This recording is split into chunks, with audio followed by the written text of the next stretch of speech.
मान research analyst Nitilesh Pawaskar भी जुड़े हैं। Nitilesh sir, hello and welcome to your stocks. मैं अर्चना बोल रही हूँ। मार्केट में अच्छी तेज़ी देखने मिल रही है। बैंक निफ्टी देखे, निफ्टी देखे, निफ्टी आईटी देखे, निफ्टी ऑटोज देखे, ये सारे हरे निशान में कारोबार कर रहे हैं। तो आपकी क्या राय बन रही है एक मार्केट पे? देखो, मार्केट के ऊपर अगर हम लोग ओवरऑल व्यू देखेंगे तो मैंने एक चीज नोटिस करवाई थी कि अगर ये मार्केट 24,250 24,350 ये लेवल के ऊपर मेंटेन होता है तो यहाँ से हम लोग 24,600 और 24,800 ये लेवल तक क्या कर सकते हैं, ऊपर के दायरे में देखने को मिल सकता है। सिर्फ ये जो रैली आई है वो ट्रम्प साहब की वजह से आई है। अगर वो ट्रम्प साहब कुछ गलत स्टेटमेंट करते तो हम लोग 200 पॉइंट नीचे ओपन होते। तो ओवरऑल अभी मार्केट का जो मूड और माहौल है वो अगर हम लोग देखेंगे तो यहाँ से बस 24,400 24,350 ये लेवल के नीचे नहीं जाना चाहिए। यहाँ तक जो भी कुछ डीप मिलेगा तो आप डीप को बाय करके चल सकते हैं। 24,300 आपका स्टॉप लॉस होना चाहिए।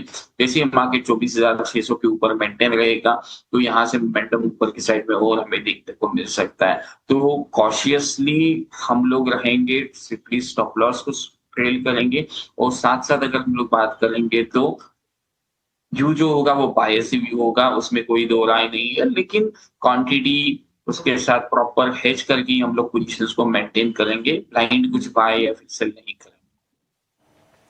ऑलराइट, नितिलेश जी का मार्केट पर व्यू आता हुआ और जो इंडेक्स के लेवल्स है वो भी आपको बता दिए। चलिए अब आगे बढ़ेंगे, सवाल जवाब के सिलसिले को शुरू करेंगे और हमारे साथ पहले लाइव कॉलर भी जुड़ चुके हैं। गौतम दास इस वक्त हमारे साथ जुड़े हैं। गौतम, हाय, गुड आफ्टरनून, बहुत बहुत स्वागत है आपका एजी नाउ स्वदेश पर। बताइए क्या सवाल है आपका?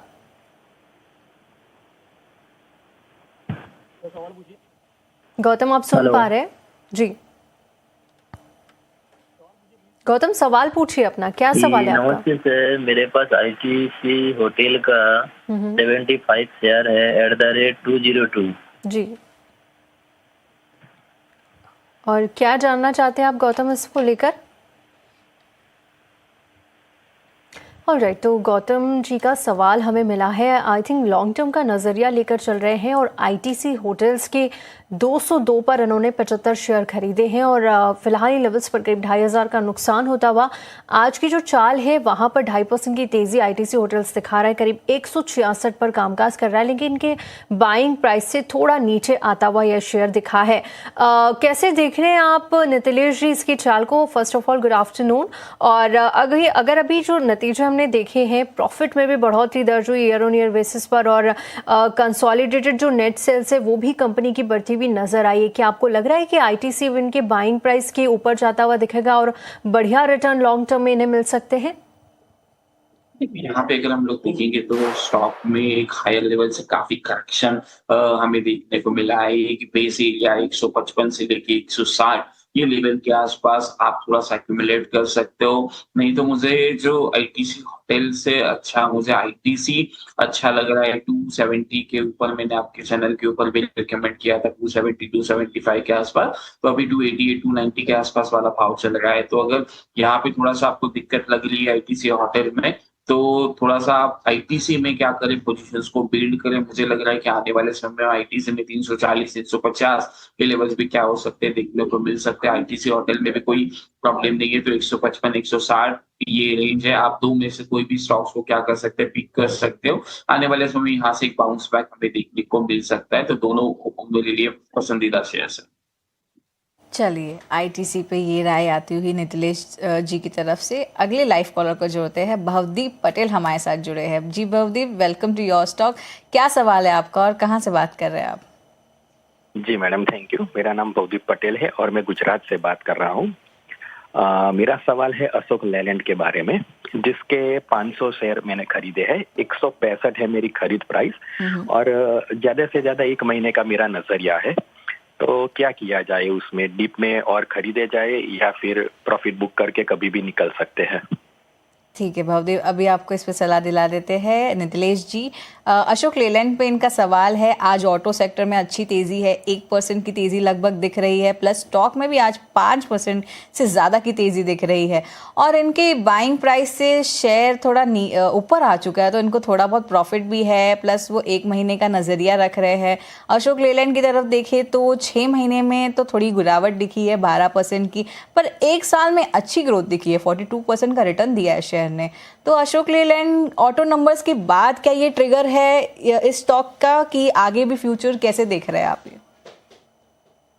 देखिए, स्टॉक में लास्ट 2-4 दिन पहले या फिर 1 वीक पहले किसी व्यूअर ने पूछा था, तो मैंने एक चीज कहा था कि 157 जैसे ही क्रॉस करेगा तो यहाँ से मोमेंटम 167 से लेकर 180 के लेवल तक चल सकता है। तो एग्जैक्टली स्टॉक वैसे ही मूव कर रहा है। इनको पहले तो मैं बधाई देना चाहता हूँ।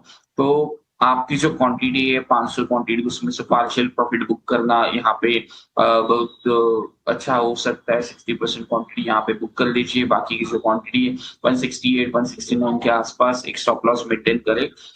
ऊपर में 180 का एक रेजिस्टेंस है, वो अगर ये क्रॉस कर देता है तो ही हम लोग 200 की तरफ बात करेंगे, लेकिन 180 एक स्ट्रॉन्ग रेजिस्टेंस है, वहां पे जाके थोड़ा सा मोमेंटम लूज हो सकता है स्टॉक में। तो पार्शियल प्रॉफिट बुकिंग करना मैं इनको एडवाइस करूंगा और बाकी की क्वांटिटी को होल्ड करे 168 169 के स्टॉप लॉस के साथ। राइट, तो अशोक लेलैंड को लेकर ये सलाह इन लेवल्स पर नितिलेश जी की तरफ से आती हुई। चलिए आगे बढ़ेंगे और अब बात करेंगे अर्बन कंपनी की, क्योंकि आज शेयर में करीब 14 से 15% का शानदार उछाल देखने को मिल रहा है। ये तेजी क्यों आ रही है, इसके पीछे क्या जी? अर्बन कंपनी देखिए, Q1 के नतीजों में जिस तरह अभिषेक ने बताया कि घाटा हुआ, बावजूद उसके जो कंपनी के एक्सपेंशन है वो काफ़ी बढ़िया नजर आ रहे हैं और जिसके चलते शेयर भी बढ़िया चाल दिखा रहा है, 14 से 15% ऊपर है। क्या करना चाहिए जिन लोगों के पोर्टफोलियो में अर्बन कंपनी है, और क्या कोई अगर नई पोजीशन बनाना चाहता है तो इन लेवल्स पर लेने की सलाह होगी? देखो, स्टॉक को मैं क्लोजली ट्रैक तो नहीं करता हूँ, लेकिन चार्ट देखने के बाद एक चीज यहाँ पे मुझे देखने को मिल रही है, 138 140 एक इंपॉर्टेंट लेवल है।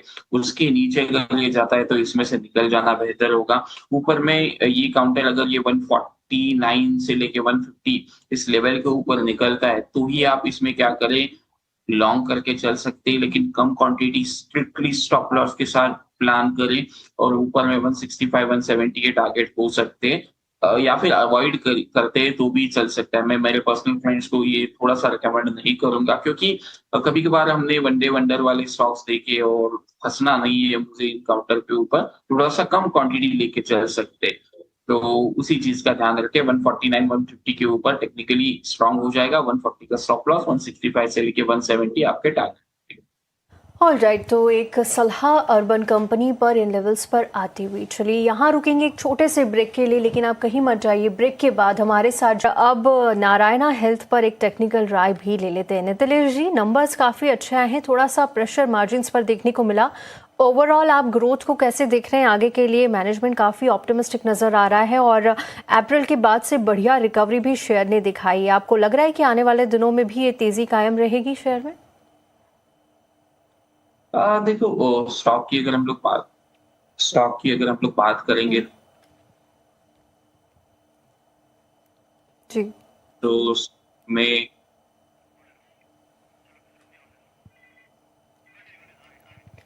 ऑल राइट, तो ये सलाह नारायणा हृदयालय को लेकर आती हुई मैनेजमेंट से अभी हमने बात की और नितिलेश जी से भी समझ रहे थे। नितिलेश जी, क्या सलाह होगी आपकी? स्टॉक में थोड़ा सा और करेक्शन हमें देखने को मिल सकता है। स्टॉक हालांकि लोअर लेवल से अच्छा खासा बाउंस दिखाया था और रिजल्ट भले ही अच्छा आ जाए, लेकिन प्राइस के हिसाब से अगर हम लोग देखेंगे तो ऑलरेडी फैक्टरिंग रिजल्ट, तो उस वजह से वहां पे प्रॉफिट बुकिंग हमें देखने को मिल रहा है, तो स्टॉक में गिरावट और बढ़ सकती है। स्टॉक यहाँ से 1780 1810 ये लेवल्स पे क्या हो सकते हैं हमें देखने को मिल सकते हैं। तो जिनका भी लॉन्ग साइड का पोजीशन है वो चाहिए तो थोड़ा वो कुछ ना कुछ मुनाफा बांध के घर जा सकते हैं, या फिर जिनको भी लेना है वो 1780 के आसपास अगर मिलता है तो वहां पे ले 1740 का एक स्टॉप लॉस मेंटेन करें और अपनी पोजीशंस को होल्ड कर सकते हैं। चलिए, ये सलाह आती हुई नारायणा हेल्थ पे। अगले लाइव कॉलर को जोड़ते हैं। अंबुलकर हमारे साथ जुड़े हुए हैं। अंबुलकर जी, वेलकम टू योर स्टॉक। क्या सवाल है आपका और कहाँ से बात कर रहे हैं? आई गेस आपका नाम मैंने सही बोला रहेगा? हाँ madam, Prasad Ambulkar, Amravati, Maharashtra. Welcome to your stock, बताइए आपका क्या सवाल है। हाँ, मैडम मेरे पास है ना मीशो के 3000 शेयर्स है, 200 रुपीज, एंड रिलायंस के 1200 शेयर है, 1327 1327 रुपीज। तो कब तक होल्ड करना है, एवरेज कहाँ पे करना है? ओके ठीक है, अभी आपको सलाह दिला देते हैं इस पर। नितिलेश जी, मीशो और रिलायंस के इनके पास शेयर्स है और दोनों शेयर्स में देखिए आज अच्छी ग्रोथ देखने मिली है। रिलायंस में करीब आधे % की तेज़ी है, तो मीशो में भी शानदार 5% की तेज़ी है। और दोनों स्टॉक से बात करें तो मीशो की बात करें तो अच्छी 6 महीने में अच्छा रिटर्न दिया है स्टॉक ने 28% के ऊपर, और 1 साल में खबरों के दम पर स्टॉक्स बढ़ता ही जा रहा है और 12 साल का रिटर्न ओवरऑल देख सकते हैं। वहीं रिलायंस के देखिए तो रिलायंस के तो Q1 नंबर्स अच्छे आए थे, प्लस आज स्टॉक में भी तेज़ी है। 6 महीने में थोड़ा डाउनवर्ड्स रिटर्न दिया है 8% का, और 1 साल में देखें तो एटलीस्ट 7% का डाउनवर्ड रिटर्न दिया है। सो दोनों स्टॉक्स पे आपकी क्या राय बन रही है? देखिए, स्टॉक में मैं रिलायंस को क्लोजली ट्रैक कर रहा हूँ। रिलायंस में मैं आज सुबह भी देख रहा था कि किस लेवल के ऊपर एंट्री करवाया जा सकता है। देखो, रिलायंस में 1320 1330 एक इंपॉर्टेंट लेवल है। ये लेवल को क्रॉस करता है तो हम लोग यहाँ पे लॉन्ग करके चल सकते हैं पोजीशंस को।